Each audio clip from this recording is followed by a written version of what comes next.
ಸ್ಥಳೀಯಾಡಳಿತ ಸಂಸ್ಥೆಗಳ ಚುನಾಯಿತ ಪ್ರತಿನಿಧಿಗಳಲ್ಲಿ ಅರಿವು ಮೂಡಿಸುವ ಹಾಗೆ ರಾಜ್ಯದಲ್ಲಿ ಪಂಚಾಯತಿ ರಾಜ್ ವ್ಯವಸ್ಥೆಯ ಸಾಮರ್ಥ್ಯ ಮತ್ತು ಕೊರತೆಗಳ ಕುರಿತು ಸಂಪೂರ್ಣ ಮಾಹಿತಿ ನೀಡುವ ಹಿರಿಯ ಲೇಖಕ ವಿಲ್ಫ್ರೆಡ್ ಡಿಸೋಜಾ ಲೇಖನಿಯ ಪಂಚಾಯಿತಿ ರಾಜ್ಯ ಗ್ರಾಮ ಸ್ವರಾಜ್ ಕೈಪಿಡಿ ಬಿಡುಗಡೆ ಕಾರ್ಯಕ್ರಮ ಇಂದು ನಗರದ ಖಾಸಗಿ ಹೋಟೆಲ್ನಲ್ಲಿ ನಡೆಯಿತು.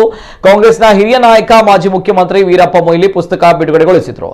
ಈ ಸಂದರ್ಭ ಕಾರ್ಯಕ್ರಮದಲ್ಲಿ ಮಾತನಾಡಿದ ಅವರು, ಪಂಚಾಯಿತಿ ರಾಜ್ಯ ಗ್ರಾಮ ಸ್ವರಾಜ್ ಪರಿಕಲ್ಪನೆ ಬಂದಿದ್ದೆ ಗಾಂಧೀಜಿ ಅವರಿಂದ. ಅಂತಹ ಪರಿಕಲ್ಪನೆಯ ಪುಸ್ತಕದಲ್ಲಿ ವಿಲ್ಫ್ರೆಡ್ ಡಿಸೋಜಾ ಅವರ ಬದ್ಧತೆ ಎಷ್ಟರ ಮಟ್ಟಿಗೆ ಅನ್ನುವುದು ಪುಟಗಳನ್ನು ನೋಡಿದ್ರೆ ಗೊತ್ತಾಗುತ್ತೆ ಎಂದರು. ಇದೇ ವೇಳೆ ಕಾಂಗ್ರೆಸ್ ಅಭ್ಯರ್ಥಿ ಮಂಜುನಾಥ್ ಭಂಡಾರಿ ಅವರ ಕುರಿತು ಕೂಡ ಮೆಚ್ಚುಗೆಯ ಮಾತುಗಳನ್ನಾಡಿದ್ರು. ಒಂದು ಪಂಚಾಯತಿಗೆ ವರ್ಷಕ್ಕೆ 2 ಕೋಟಿ ಬರುತ್ತೆ. ಇದಲ್ಲದೆ ಬೇರೆ ಬೇರೆ ಇಲಾಖೆಗಳಿಂದಲೂ ಕೂಡ ವರ್ಷಕ್ಕೆ 6 ರಿಂದ 9 ಕೋಟಿ ರೂಪಾಯಿ ಹಣ ಬರುತ್ತೆ. ಅಂದಾಜು ವರ್ಷಕ್ಕೆ 10 ಕೋಟಿಯಷ್ಟು ಹಣ ಪಂಚಾಯತಿಗೆ ಬರುತ್ತೆ. ಈ ಹಣ ಸದ್ಬಳಕೆ ಆದ್ರೆ ಎಷ್ಟೆಲ್ಲ ಅಭಿವೃದ್ಧಿ ಕೆಲಸ ಮಾಡೋದಲ್ವಾ ಅಂದ್ರು. ಇನ್ನು ಮಂಜುನಾಥ್ ಭಂಡಾರಿ ಮಾತನಾಡಿ, ಗ್ರಾಮ ಪಂಚಾಯತಿಯವರು ಯಾವ ರೀತಿ ತಮ್ಮ ಜವಾಬ್ದಾರಿಗಳನ್ನ ಪೂರೈಸಬೇಕು, ಜೊತೆಗೆ ಹೇಗೆಲ್ಲ ಗ್ರಾಮ ಸಭೆಯನ್ನ ನಡೆಸಬೇಕು ಅನ್ನುವ ನಿಟ್ಟಿನಲ್ಲಿ ಈ ಪುಸ್ತಕವನ್ನ ವಿಲ್ಫ್ರೆಡ್ ಡಿಸೋಜಾ ಅವರು ಬರೆದು ಮಂಜುನಾಥ್ ಫೌಂಡೇಶನ್ ಸಕಾಲದಲ್ಲಿ ದಕ್ಷಿಣ ಕನ್ನಡ, ಉಡುಪಿ ಜಿಲ್ಲೆಯಲ್ಲಿ ಎಲ್ಲಾ ಸ್ಥಳೀಯಾಡಳಿತ ಸಂಸ್ಥೆಗಳ ಚುನಾಯಿತ ಪ್ರತಿನಿಧಿಗಳಿಗೆ ತಲುಪಿಸುವ ಕೆಲಸವನ್ನ ಮಾಡಿದೆ ಅಂದರು. ಇನ್ನು ಕಾರ್ಯಕ್ರಮದಲ್ಲಿ ಕಾಂಗ್ರೆಸ್ ನಾಯಕಿ ಶಕುಂತಲಾ ಶೆಟ್ಟಿ, ಕಾಂಗ್ರೆಸ್ನ ದಕ್ಷಿಣ ಕನ್ನಡ ಜಿಲ್ಲಾಧ್ಯಕ್ಷ ಹರೀಶ್ ಕುಮಾರ್ ಉಪಸ್ಥಿತರಿದ್ದರು.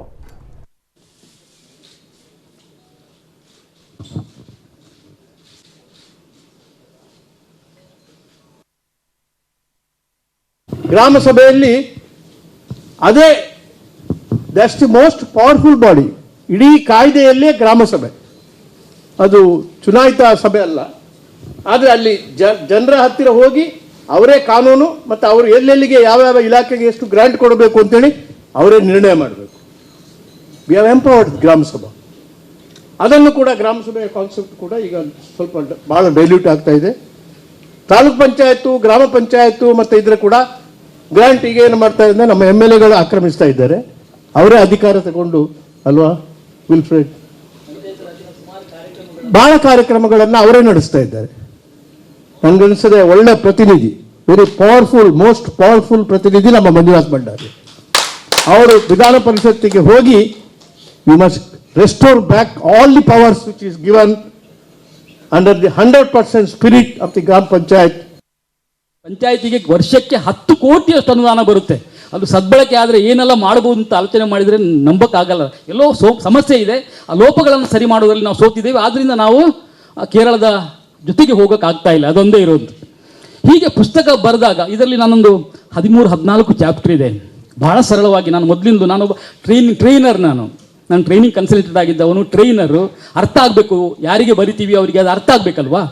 ಆ ಕಾರಣಕ್ಕಾಗಿ ಅತ್ಯಂತ ಸರಳವಾಗಿ ಒಂದು 4ನೇ 5ನೇ ಕ್ಲಾಸ್ ಓದ್ದವರಿಗೂ ಅರ್ಥ ಆಗೋ ರೀತಿಯಲ್ಲಿ ನಾವು ಟ್ರೈನಿಂಗ್ ಮೆಟೀರಿಯಲ್ ರೆಡಿ ಮಾಡ್ಕೊಂಡು ಬಂದವರು. ಅದೇ ರೀತಿ ಈ ಪುಸ್ತಕವನ್ನು ಬರೆದಿದ್ದೀನಿ. ಅದೇ ರೀತಿ ಸ್ವಲ್ಪ ಅರ್ಥ ಆಗಬೇಕು. ಯಾಕೆ ಹಿಸ್ಟ್ರಿ ಅರ್ಥ ಆಗದೆ ಹೋದರೆ ನಾವು ಮುಂದೆ ಕಟ್ಕೊಂಡು ಹೋಗೋಕ್ಕಾಗಲ್ಲ. ಚರಿತ್ರೆಯಿಂದ ಹಿಡಿದು ಸುಮಾರು ಗ್ರಾಮ ಪಂಚಾಯಿತಿ, ಗ್ರಾಮ ಸಭಾ, ವಸತಿ ಸಭಾ, ಜಿಲ್ಲಾ ಪಂಚಾಯಿತಿ, ತಾಲೂಕ್ ಪಂಚಾಯತ್ ವ್ಯವಸ್ಥೆ, ಅದರಲ್ಲಿ ಸೆಕ್ಷನ್ಗಳು ಏನೇನು ಹೇಳ್ತದೆ, ಸಭೆಗಳು ಯಾಕೆ ಇಂಪಾರ್ಟೆಂಟು, ಈ ಥರ ಎಲ್ಲ ಬರೆದು ಕೊನೆಗೆ ಅರ್ಬನ್ ಲೋಕಲ್ ಬಾಡೀಸ್ಗೆ ಸಂಬಂಧಪಟ್ಟದ್ದು ಕೂಡ ಒಂದು ಚಾಪ್ಟರ್ ಹಾಕಿದ್ದೀನಿ. 14 ಚಾಪ್ಟರ್ಗಳ ಅತ್ಯಂತ ಸರಳವಾದಂಥ ಅತ್ಯಂತ ಸಣ್ಣ ಪುಸ್ತಕ. ಇವತ್ತು ಈ ಪುಸ್ತಕದ ಉದ್ದೇಶ ಚುನಾಯಿತ ಪ್ರತಿನಿಧಿಗಳ ಅವರ ಏನು ಕರ್ತವ್ಯ ಇದೆ ಮತ್ತು ಅವರ ಏನು ರೆಸ್ಪಾನ್ಸಿಬಿಲಿಟೀಸ್ ಇದೆ, ಅವರ ಜವಾಬ್ದಾರಿ ಏನಿದೆ, ಅದರ ಬಗ್ಗೆ ಅವರಿಗೆ ಹಂತ ಹಂತವಾಗಿ ಬಹಳ ಸರಳವಾಗಿ. ಬಹುಶಃ ನಾನು PhD ಮಾಡಬೇಕಾದ್ರೆ ನನಗೆ ಅರ್ಥ ಆಗಿರಲಿಲ್ಲ ಪಂಚಾಯತ್ ರಾಜ್ಯವನ್ನು ಅಷ್ಟು ಅವ್ರು ಬರಿಬೇಕಾದ್ರೆ. ಅದನ್ನು ಅತ್ಯಂತ ಸರಳ ರೀತಿಯಲ್ಲಿ, ಯಾಕೆಂತ ಹೇಳಿದ್ರೆ ನಮ್ಮ ಚುನಾಯಿತ ಪ್ರತಿನಿಧಿಗಳು ಬಹಳಷ್ಟು ಮಂದಿ ಅಷ್ಟೊಂದು ವಿದ್ಯಾವಂತರು ಅಲ್ಲ. ಅವರಿಗೆ ಅರ್ಥ ಆಗಬೇಕು ಅನ್ನೋ ಒಂದು ನೆಲೆಯಲ್ಲಿ ಈ ಪುಸ್ತಕವನ್ನು ರಚಿಸಿದ್ವಿ ನಾವು. ಈ ರಚಿಸಿ ಈಗಾಗಲೇ ನಮಗೆ ಆ ಸದಸ್ಯರಿಗೆ ತಲುಪಬೇಕು ಅನ್ನೋ ಒಂದು ಉದ್ದೇಶದಿಂದ ಒಂದು ಬಿಡುಗಡೆಯನ್ನು ಮಾಡಿ, ಅಂದ್ರೆ ಯಾರು ಬಿಡುಗಡೆ ಮಾಡ್ತಾ ಇದ್ದಾರೆ ಅನ್ನೋದು ಬಹಳ ಮುಖ್ಯ ಅದರಲ್ಲಿ.